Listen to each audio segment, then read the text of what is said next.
I'm glad you came, but I hope you're ready.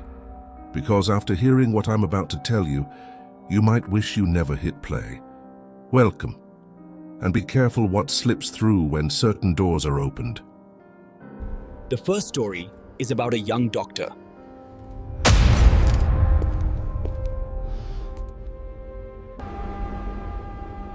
Have you ever wondered how many people die in a hospital every day? The second story takes us to the mysterious room 616. Hospitals are places of healing, but they're also places of death, and sometimes what dies there never truly leaves.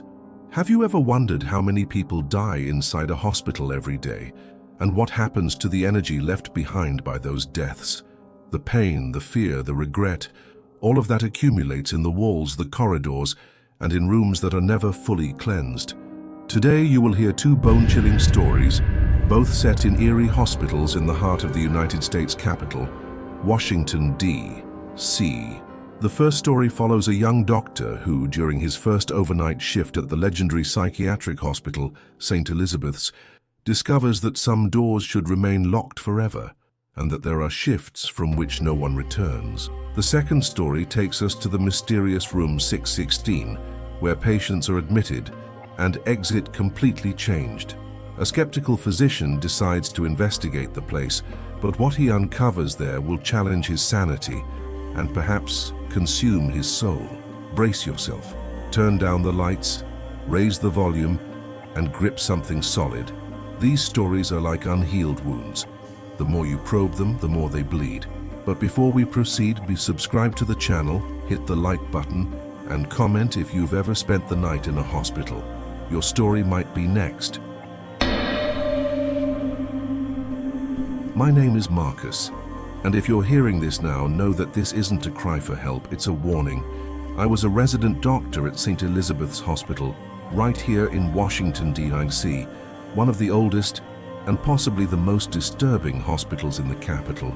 To many, it's just another old hospital, but for anyone who spent a night alone in an empty corridor, it's a place where reality begins to warp, where time behaves strangely. And it was there, during my first overnight shift, that my life, or what was left of it, was completely destroyed. I had just been accepted into the residency program, and the night shift was all I could get. The veterans avoided it like the plague. I thought it was just superstition, that the hospital was in a secluded spot, always shrouded in mist, as though unreachable by daylight. I arrived at 7 p.m. The corridors were nearly empty. A few patients in their rooms, fluorescent lights humming softly, and a silence that felt wrong. The receptionist barely looked at me as I took my badge. The security guard at the door gave me a strange look. "Night shift?" he said. "I hope you've got a good memory." "Why's that?" I asked. "Because here, forgetting might be the worst mistake you ever make." I thought he was joking. Today, I know he wasn't. I was assigned to Sector D, near the old psychiatric wing, decommissioned since the 1970s. I spent most of the shift alone, nothing out of the ordinary at first, reviewing charts, checking vitals, helping a nurse or two, but after midnight, things began to change. First, it was the PA system, a sudden buzzing, followed by a muffled voice saying, "Code Grey, Sector C." But Sector C had been shut down over 40 years ago, sealed after a fire killed 11 patients and 2 staff members. I went to the security monitoring room to check, and there, on camera feed 7, which was supposed to be off, I saw a dimly lit old corridor with scattered papers, and then a silhouette, a man, tall, thin, wearing an old medical coat, walking slowly with a clipboard. He stopped, stared straight at the camera and smiled, an impossible smile, hollow of any joy. Then he vanished like smoke. I shut off the monitor. My heart raced. I tried to rationalize it. Interference. Old footage reactivated. But deep down, I knew that was live. Later, during rounds, I heard a door slam at the end of the corridor, the door to Sector C, and it was ajar. That was impossible. That wing had been sealed with chains and health department locks. Yet there it was, swinging gently, as if someone had just entered. A chill scuttled down my spine. A chill that wasn't born of temperature, but of the soul. Then I heard footsteps. Not normal footsteps. They shuffled, uneven, and a soft whisper from the darkness. "Doctor, Marcus, finally!" I spun and ran. I bolted back to reception, sweating, gasping. The guard looked at me, baffled. "You're still here? I thought you'd left already." "Not yet," I asked. "It's nearly 3 in the morning." He frowned. "Dude, it's 7:30 p.m. Your shift just started." I looked at my watch. 3:33. Then at the wall clock, 7:30. Suddenly everything grew too quiet. More so than before, as if the hospital were holding its breath.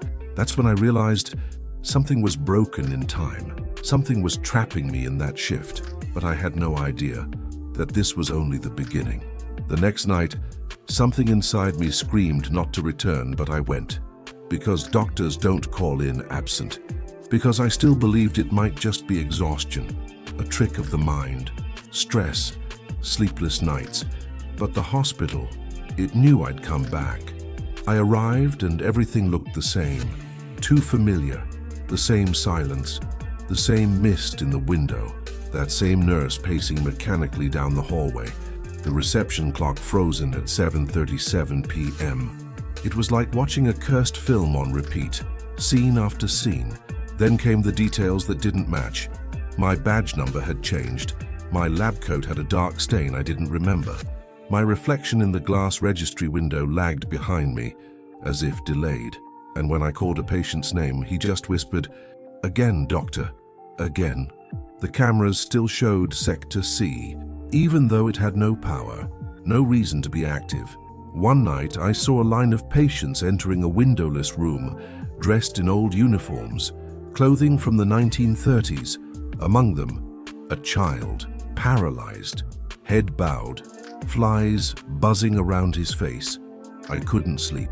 I started having memory lapses. Sometimes I woke up on the floor of the unused wing with no idea how I got there. Other times, I stood before a mirror, repeating the same words over and over. Chart number 33, Dr. Marcus. Check-in, 3:33 a.m. Checkout. The checkout line was always blank. One night, I found an old journal in the archives, dated 1959, written by a resident also named Marcus. Same sector, same shift. The diary recounted deliriums, voices, a man with a clipboard, and how he began to disappear, first from photos, then from documents, then from people's memories. I flipped to the final page. Faint ink spelled, "If you're reading this, then he has chosen you too. Do not try to leave. Do not resist. Just surrender. And maybe he will return your time." The next night, I tried to escape. I ran down the fire stairs. I bolted across the parking lot. When I finally hit the street, I fell to my knees, the world spun. But something was wrong. People passed by me like I didn't exist. They ignored my screams, my tears, and then I glanced into the window of a parked car. I had no reflection.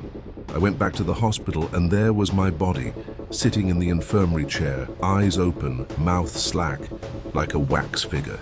That's when I realized my body was stuck, but my consciousness moved free. I was outside time, outside logic, outside life. And every night, at exactly 3:33 a.m., the cycle restarted. I returned to the hospital, always as if it were my first night, always the same chart, the same outcome. By what felt like the 30th night, I no longer knew who I was. People stopped speaking to me. My name vanished from the residence roster. My medical file was erased. And when I looked in the mirror, my face was the face of the man with the clipboard, a reflection of what I feared becoming, or of what I already was. I made a desperate decision, return to Sector C and not leave. That night, the doors were flung wide. An endless corridor swallowed in swirling mist. The walls pulsed like living flesh. Ceiling lights flashed with sickly red. The floor heaved under my feet. Mist crept in all directions. I walked forward, wide-eyed with terror. I heard voices calling me from all around. My mother's voice, my colleagues, even my own whispering me back. But I pressed on, because I needed answers. Because only the truth could free me or bury me forever. At the end of the corridor, I found a room with mirrored walls, shattered, antique mirrors, covering every inch. These mirrors didn't reflect the present. They showed possibilities. Me fleeing the hospital, me dying that first night, me, old, still there, scratching names on a clipboard. And there in the center stood the man with the clipboard, pallid skin, a lab coat decayed through the ages, hollow eyes haunted as graves. When he spoke, it was my voice echoing mine. Now you understand. We are the ones who cannot leave, the ones who knew too much, the ones who tried to slip out of time. What do you want from me? I asked, though maybe I only thought the question, your name, your purpose, your place, and above all, your surrender. He extended the clipboard. There was a never-ending list of names etched in metal, some scorched in blood, others in ash, and at the very end, a blank space, waiting for me. I signed. The instant the rusty nail tip touched the metal, everything went dark. The sounds, the light, the pain, the fear, all gone. Just emptiness. But I didn't die. Now, I roam the corridors. I hold the clipboard. Each time a new doctor enters, especially for the night shift, I watch him. And if he's curious enough, stubborn enough, then I write his name too. My name, I've forgotten. But yours could be written now. Are you sure you want to keep watching this video till the end? Because the hospital welcomes inquisitive visitors. If you enjoyed this story, click the link below and uncover even deeper horrors in our exclusive ebook. Hospitals hide secrets. Some are buried in forgotten archives, others are smothered in silence and fear, but some mysteries remain alive within the walls themselves. And that's how I discovered room 616. My name is Raphael. I was a resident doctor in the clinical wing of Memorial East Hospital, also in Washington, D.C. Unlike the hospital in the first story, Memorial was modern, bustling with state-of-the-art equipment. But there was one detail that unsettled everyone, and no one dared mention it out loud.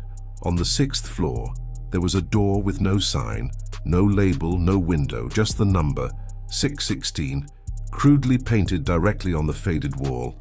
Senior doctors avoided that hallway. Nurses sped up when walking past, and if you asked what was inside it, you'd get nothing but cold, evasive stares. It's condemned, no longer in use. Stay away, Raphael. But during a late coffee break in the staff lounge, I heard the truth. A cleaning attendant, already tipsy, spoke more than he should have. 616 used to be an isolation room, but they say the patients who went in there never came out the same. What do you mean? I asked. He made a strange gesture with his hand, as if trying to erase the words from the air. They'd go in with a fever, come out, staring at the ceiling, laughing, talking to the wall, and the others. He just looked at me and said, the others didn't come out. That obsession gnawed at me, like a black hole begging to be looked into, and the more I tried to forget it, the more I dreamed about it. Always the same, the sound of a doorknob turning on its own, and a heavy breath behind the door. Then I accepted a stupid dare from a group of residents, spend the entire night inside room 616. I laughed. I accepted. I brought a flashlight, my phone, and a notepad, just to prove there was nothing there, that it was all folklore, that my colleagues were wrong. But that night, when I opened the door, I felt something that words can't describe, air that was still, warm, and a sound, a soft giggle, like a child hiding under the sheets. It was only the beginning. The first thing I noticed upon entering was the smell. It wasn't mold, it wasn't blood. It was older, like burnt paper mixed with rotten flesh, a smell that clings to your soul. The room was small, the walls covered in chipped yellow tiles. In the center was a restraint bed, no mattress, just worn leather straps still locked to the metal frame. In the corner, an old wheelchair faced the wall, and that was it. No equipment, no cameras, no reason for that room to exist. I closed the door behind me, sat on the floor and turned on my recorder. I wanted to document the night, to prove nothing was here, that it was just a story. For the first hour, nothing happened, just the sound of my own breathing. But after midnight, I began to feel like I wasn't alone. The wheelchair turned slowly to face me. I didn't hear it move. I just noticed it had shifted position when I looked again. The light in the room began to flicker. Then I heard the sound, not a scream, a laugh, soft, childlike. But there were no children in the hospital, not on that floor, not in that wing. I froze, grabbed the flashlight, pointed it toward the corner where the sound came from, but there was nothing. The room was empty, and still, the laughter continued, as if it came from within the walls. Then the hallucinations started. I saw the tiles on the wall start to move, like something was pulsing behind them. I saw black stains dripping from the ceiling, forming words on the floor. I couldn't read all of them, but one stood out, "Sit." I approached the bed, touched one of the leather straps. It was warm, as if someone had just been unbuckled, and in that moment, the door slammed shut, hard. I was locked inside, in the dark. The recorder fell from my hand. Later, when I listened to the audio, there was a whisper, one I couldn't have made. A hoarse, ancient voice that said, "He is awake." Right after that, the lights came back on. The door opened, like nothing had happened. But I was no longer the same. I felt something inside me, something that had entered, something that was waiting. The next morning, I was found collapsed in the hallway, right in front of room 616. No one could explain how I got there. There was no record of the door opening. No camera caught me leaving. But there I was, eyes wide open, breathing erratically and smiling. I was admitted to the psychiatric wing of the very hospital where I worked. The doctors said it was exhaustion, a psychotic break, extreme fatigue, but no one dared ask about the room. Not even my supervisor wanted details. She just recommended some time off.